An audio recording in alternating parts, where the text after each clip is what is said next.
Hey everybody, Wayne here. In today's overview and review, I'm taking a look at Velikiye Luki, Stalingrad of the North, designed by Michael Taylor and published by Legion Wargames. Velikiye Luki is a two-player hex encounter wargame that uses a traditional IGO-UGO system to simulate the northern pincer of Operation Mars on the Eastern Front during the winter of 1942 into 43. It has a small map at 11 by 17 inches, just 64 counters, and a 7-page rulebook. Let's do a quick overview. I have a two-part playthrough with in-depth look at the game. I'll give you my pros and cons, and as always, I'll end with my final thoughts. So let's get down to the table. Velikiye Luki is a very traditional hex encounter wargame. At the very beginning of setup, the map here, instead of having all these units, is only going to have a few German units on it, although they will have a large garrison at Velikiye Luki, the actual city here in the center. And then the majority of Soviet units will be either in these reinforcement hexes ready to enter the map, or they'll be up here on the turn track where reinforcements will come in later during the reinforcement phase. The game is played with the Soviet player going first, then the German player, for a total of 10 turns from November 19th all the way to February 16th. During that time, at the beginning of each turn, you're going to check for replacements during the replacement phase. Replacements are printed on the turn track here, giving you either infantry or mechanized replacement points. They can go to rebuild a step or rebuild a unit entirely. Then you go to the movement reinforcement phase. Units that are on the map already will be able to move. They will move as all hex encounter games using the movement allowance, the second number that you're seeing on here. After that, you will have the reinforcement phase. Any units that were scheduled to arrive as reinforcements, again, you can put them on the turn track, you can set them aside. They will have a number in the top left of the counter. You can go ahead and have them enter. There are rules where the Soviets, you can have them enter in certain specific areas, or you can have them enter wherever you want. German, generally speaking, is going to be open availability of where they enter the map. After you've completed all movement, you're going to have combat. Combat phase is voluntary. Combat in this game, very easy, very simple to figure out. You are looking at the combat strength for any attacking hexes, all the units. You go ahead and add them up, and they will be attacking a single hex and whatever units are in that hex. You're going to add up their combat strength, compare the attacker to the defender. You create a ratio. So if it was 10 strength points attacking, 5 defensive, that would be 2-to-1 odds. You then check the combat results table up here. You can see the odds range from 1 to 3, which is very bad for the attacker, all the way up to 5 to 1, very good for the attacker. You'll then roll a 1d6, keeping in mind any die roll modifiers, and it's going to give you a result right here, and those are actually spelled out right below the CRT.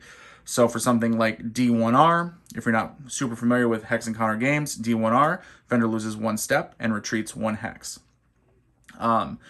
During the actual combat, when you're figuring out the odds, besides the combat strength of the units, you're also going to check the terrain the defending unit is in. Certain terrain provides bonuses. Wooded provides a combat shift 1 to the left. So if you had that 2-to-1, it would then become 1-to-1.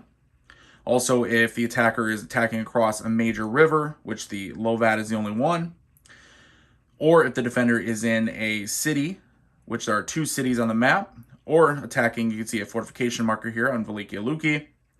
Also, the die roll modifier I mentioned, if the attacker is attacking across any of these minor rivers, like the Kunya here, there will be a -1 die roll modifier. So it doesn't change the actual column you're using here on the CRT. There's no column shift. It just changes the die roll. The game with the Germans, maintaining a garrison and then having a couple units on the map, they're on the defensive.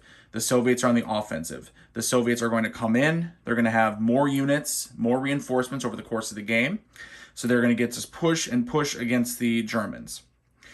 When you look at the map here, you can see that there is wooded, heavy terrain up here in the north, and in the south, it's more open in the middle, except obviously that's right where Velikiye Luki is. Historically, the Soviets came in kind of a pincer attack. They moved in from the south, moved in from the north. They encircled the city, were able to cut off the garrison there and eventually reduce it. The Germans tried to relieve it, however, unable to. The game itself, when you go to the 10 turns, at the very end, you're going to check for victory points to determine who wins and who loses. The winner straight has the most victory points. However, how you keep track of it is different. So whoever occupies certain hexes, Velikiye Luki is one of them, gains victory points.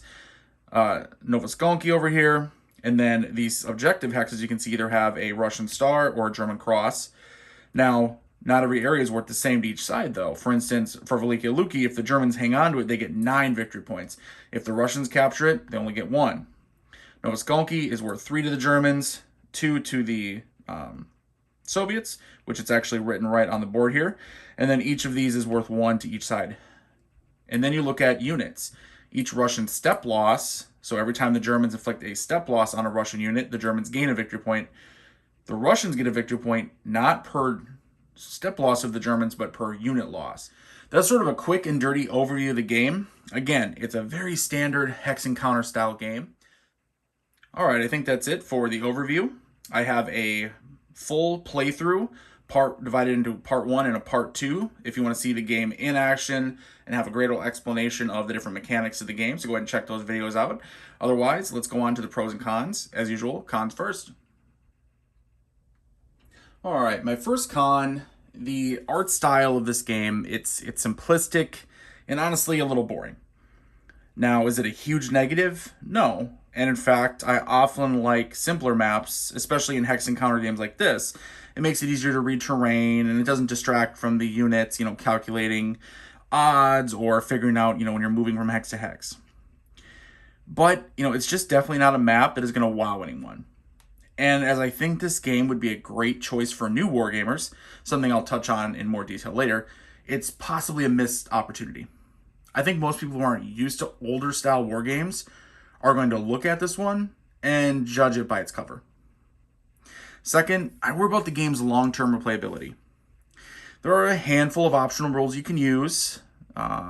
Artillery, a surrender rule, and there's also only one artillery unit in the game. There's no air units, anything like that, right? There's absolutely no extra fluff. It's very bare bones.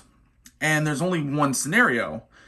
And with the nature of the operation and the game design, you'll always have the Russians on the offensive coming out of the east and the Germans on the offensive trying to hold the Russian units back. I could see the game being helped by a scenario where maybe you start it midway, where the Russians were at their high watermark historically, and it's up to the German player to go on the offensive and push them back. That gives the game, it could give the game a bit of a twist and could increase the replayability and variety of the gameplay. Okay, that's it for the cons. On to the pros. First off, the game is very well balanced.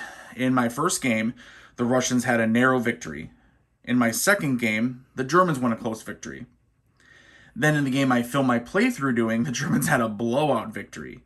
And if you watch that video, you saw at the very end, the Russians were poised to take Velikiye Luki, while also pushing the Germans back in the south, where additional VP hexes are. If that game had went to 11 or 12 turns instead of the 10, the Russians may very well have turned the tide enough to get the win. That just shows how close the games often are. The strength and quantity of the combat units favor the Russians, but the defensive terrain and the goals favor the Germans. It's a tremendous balancing act. Second, I love the player aids that make the game so easy to play without the rulebook. The combat results table is printed on the board, and the included player aid has a terrain effects chart. So here it has a terrain effects chart, and it has a color terrain key. It explains what the units are. It has the VP points for each side listed here, unit types and unit colors, although those are not super important to this particular game. But, with those player aids, and since the rules are so simple, at only 6 pages or so, once I learned the game, I could play almost an entire game without looking at the rulebook once. For a hex encounter game, that is a huge positive. Third, the system and game design really does an excellent job simulating history. Historically, the Russians didn't assault the city of Velikiye Luki directly. Velikiye Luki. They flanked it and they cut off supplies. Then they reduced it over time and forced the German garrison to surrender. One reason the term Stalingrad of the North is used. In my playthroughs, for the Russians to win, they have to do just that. They have to navigate through this difficult terrain in the north and south, and they have to try to isolate the city. If they fail at doing that and the Germans can hold on to the flanks, the Germans are going to win, which you saw in my video playthrough. It's a wonderful feeling when you can start a war game, let it naturally play out, and you get a historical result. Or you can kind of change history, but it makes sense based on what you saw with the units, their combat strengths, the terrain, and the game system all blended together. Finally, while it is a 2-player game, it does play well solo. There's no solitaire bot or system, to be clear, so you do have to play both sides yourself. However, there's no hidden information on the map, and the nature of the battle, where the Germans are primarily on the defensive and the Russians are on the offensive, it lends itself well to solo play. All right, that's it for my pros and cons. Let's end with my final thoughts. If you spend time on Board Game Geek or Facebook gaming groups, you will find people who say, hey, I'm interested in wargaming. Where should I start? Velikiye Luki is one of the games I would recommend to them. It is perfect for the person with little or no experience with wargames. Or maybe someone who has experience with, newer designs from someone like David Thompson or something from DVG. But they're interested in exploring traditional hex and counter wargames. At the same time, even if you have years of experience in the hobby, there's a lot to love about this game. The setup and single scenario are going to limit replayability, but the game being so affordable, it's absolutely worth the investment. The simple, easy rules don't stop it from being a fulfilling experience. I know I personally played the 3 games in a row myself in one evening, and that desire to keep playing is one of the highest compliments you can give a game. All right, thank you to everyone for watching. I hope you enjoyed this video. Hope you enjoyed this review. Please let me know what you think of my video and this game in the comments below. Until next time, everyone, later.